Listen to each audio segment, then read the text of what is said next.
Hey, welcome back to Tuesday afternoon.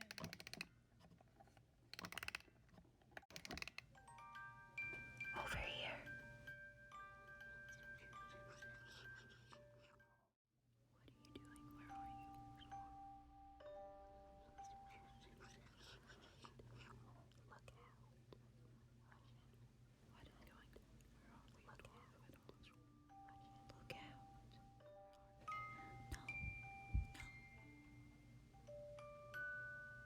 Over here.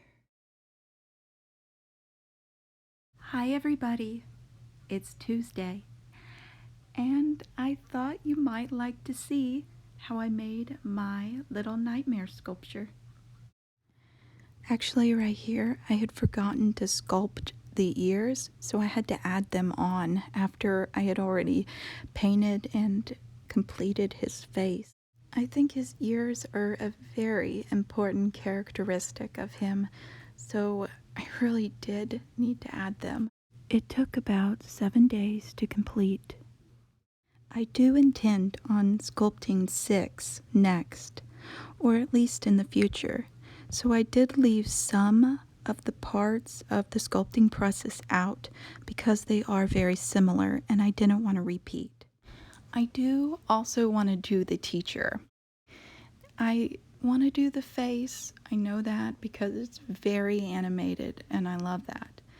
But if you want to see the body, I'm going to have to make some sketches. So let me know down below because we all know a very important part of the teacher is her neck. And that is going to be interesting to make if I do make it. So let me know if you want to see it below. Here I'm doing the details on the fingers, and I did not include how to do the fingernails. I intend on doing that in my next Little Nightmares video of 6. They're not that difficult, and I think that if you decide to sculpt some fingernails on your figure, you might want to try my method.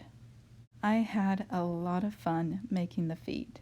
It was really great, and I loved putting all the little wrinkles into the feet and the process of adding like dirt onto the bottom of the feet because he'd been running through woods and through the cityscapes and everything. He had these dirty little feet, and that was so much fun to do. I just had a ball on it, really. It was great.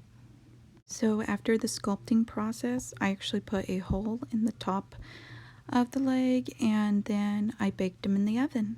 I used a layer of acrylic paint, flesh tone, and then after that I put varying shades of color on, but then I got to add the dirt on, which was like pastel. I used pastel, and then I added veining to the hands. You can see it, it's like a light wash of blue added in.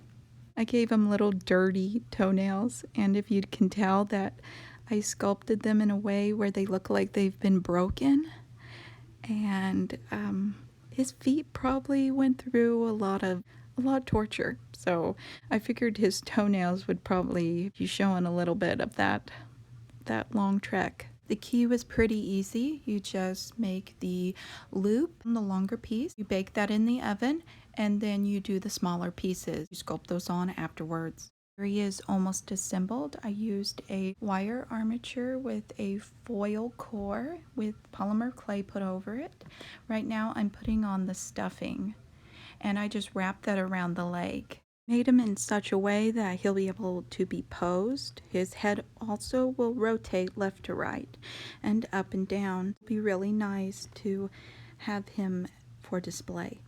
The material that I used over the stuffing is a cotton-like material, like what you would find in t-shirts, so you could use that. When covering the leg, I glued it on to the torso and also to the bottom part of the leg, and then I wrapped it around, glue it all the way around, and I stitched it down the back. Very easy. I like to hand stitch it.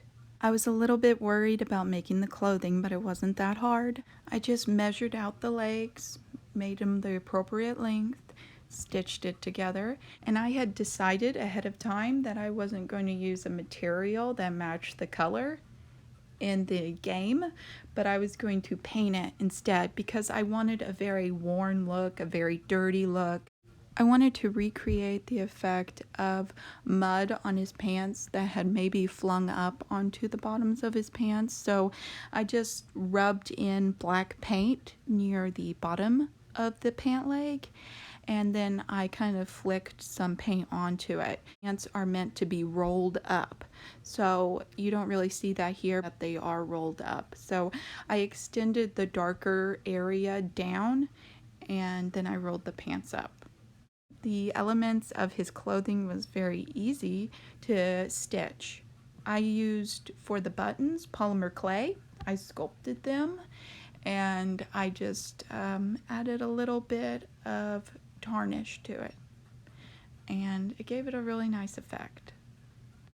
You don't really see very much of his t-shirt, so I just did a simple square tucked into his pants, and I folded it, and I just did a stitch right up the middle, and I antiqued his shirt. For his hair, I used a Halloween wig. I cut it into segments, and then as I glued it on with hot glue, I cut it.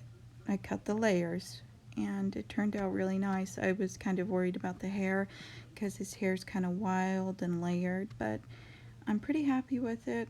I could have put a little bit more layers onto it, but I didn't want to mess it up. So there's his hair. And here is the finished result. Mono from Little Nightmares. I'm really happy with it. What do you think? What would you like me to make next? Please let me know. I had a lot of fun making it, and I'm thinking about making a corpse bride, and I've already made a Nightmare Before Christmas, but you know, Jack Skellington, but I could make another one. I think there's a lot I could improve on, so let me know below what you would like to see me make next. And I like doing horror genre, maybe Annabelle. That would be cool. I don't know. Let me know. Thanks for watching. I appreciate it. Bye.